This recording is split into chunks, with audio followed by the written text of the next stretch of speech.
Hinesville Part 1 Prologue. Vivian Foster ran through the rain to her partner's house, Cooper Martin. She had worked for the police department in town since she was 18. She jumped all over the chance to go to the academy when it was offered to her, and she's been working her way up the ladder since. Currently a sergeant in detectives, she was quickly on her way to lieutenant. She quickly made note of the cars in his driveway and was happy everyone was there. She was running a little late for poker night and had tried, in vain, to make up some time on the way over. She slid the hood off of her head and paused for a moment to take a breath. She had just decided the guys could wait one more moment for her to unwind from the day. She knew that beer inside with her name on it would help in short order. She rolled her head around on her neck as she tried to release some of the tension in her shoulders.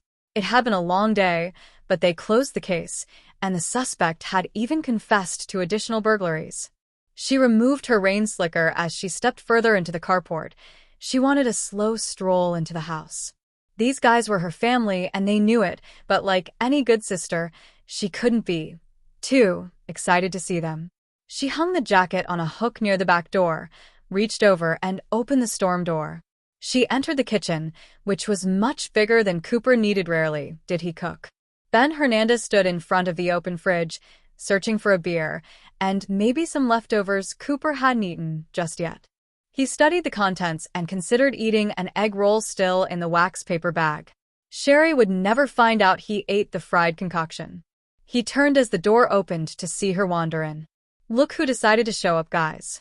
Ben laughed as he yelled to Cooper, Nate, Lane, and Mason, sitting on the couches in the living room, sipping their own beers, killing a little time waiting for her to show up. Ben reached back into the fridge and pulled out a beer for Vivian. Ben Hernandez, who had known Vivian since her patrol days, worked for the FBI. He joined Cooper and Vivian off and on for cases and the local task force. "Oh, it's about time," Cooper shouted as he stood up. "Yeah, well, if I had a partner that didn't slack off." Vivian smiled, poking a little fun at Cooper. Yeah. Cooper replied with a sheepish grin as he stepped into the kitchen. "I went through that booking in record time." Vivian set her backpack down near the door, trying to shake off some of the dampness from the rain. "You really did." Cooper nodded just as he picked up a bowl of chips off of the kitchen island. Mason eased into the kitchen and rolled his eyes when he saw how Cooper was looking at Vivian. Vivian was attractive in the girl-next-door kind of way, which she found frustrating. She took a big sip of the beer Ben grabbed for her, not even bothering to pour it in a mug like some of the guys did. "Hey, Viv." Mason gave her a light punch on the arm. Mason and his wife, Kelly, were Vivian's best friends. She had known him since kindergarten and Kelly since middle school. Vivian grabbed a slice of pizza. "Hey, Maze, how's the Keller case going?" Mason stood next to her, hemming and hawing a bit, and thoughtfully answered, "It's going. I kind of hit a dead end, but the victim received a threatening letter in the mail yesterday. The lab is fingerprinting it and testing it for DNA. Hopefully it turns up something," Vivian commented. "Me and Coop are fixin' to pull out a cold case, the Stanton case, the homicide on the Allenhurst end of town." Cooper took a step down the stairs to the lower level. "Yeah, somehow we have become the unofficial cold case crew. That's 'cause y'all clear all those cases." Nate spouted off. Nate Garcia, Ben's partner, was the newest member of the group and worked with everyone there at one time or another. "We don't solve that much more than anyone else." Vivian always presumed the clearance rates were similar. Cooper was surprised she didn't know. "Yeah, we do." Vivian was stunned. "Do we really solve that many? Remember last year when they wanted to split us up because of Miranda and her shit?" Cooper asked with raised eyebrows. "Sure.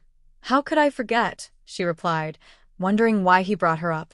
"Captain Sullivan told me last week that he fought that tooth and nail because we clear twice as many cases as any other pair in the squad." Cooper shifted his stance a bit, taking a few more steps down. "Really?" This was a revelation to her, and she made a mental note to start checking their clearance rate. "I knew that, and I don't even work there." Nate grabbed some of the snacks off of the counter.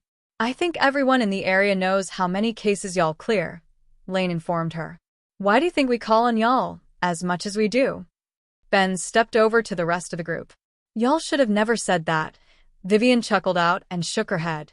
Now we'll get all cocky and start slacking off, and eventually they'll split us up. I don't see that happening ever. Mason chuckled as he trotted down the stairs behind Cooper. They all laughed and started to gather the rest of the snacks, then followed Cooper. Vivian walked to the mini fridge. Who wants a beer? Everyone raised their hands. She brought over the remainder of the six-pack, set them down on the table. Whose deal is it? Lane moved on to the game. Nate's, I think. Ben answered. The game soon commenced, and 2 hours, 20 hands, and at least 3 six-packs later, it concluded. Vivian and Nate stood in the middle of the basement, talking about a bank robbery Nate was tasked with the day before. Ben bumped into her, brushing against her back near her weapon. I'm sorry, Viv. No problem. Vivian let it roll and continued her conversation with Nate as Ben trotted up the stairs. Cooper and Mason then started wrestling on the floor. This was not uncommon for poker night. Vivian thought most of the guys didn't advance emotionally beyond the 5th grade. Cooper reached over and grabbed Vivian's leg. Come on, and help out your partner. Just say uncle and be done with it. Vivian laughed at him and resumed her discussion with Nate. All right, guys. Ben yelled from the top of the steps. Nate spun Vivian around, handcuffed her, took her duty weapon, and handed it to Cooper. Nate then draped her over his shoulder. What are y'all doing? Vivian demanded, laughing a little. Cooper grabbed duct tape from Mason and taped her legs together. He removed her ankle holster and handed that gun to Mason. Cooper walked over to Vivian as she still dangled off of Nate's shoulder. You didn't think we forgot.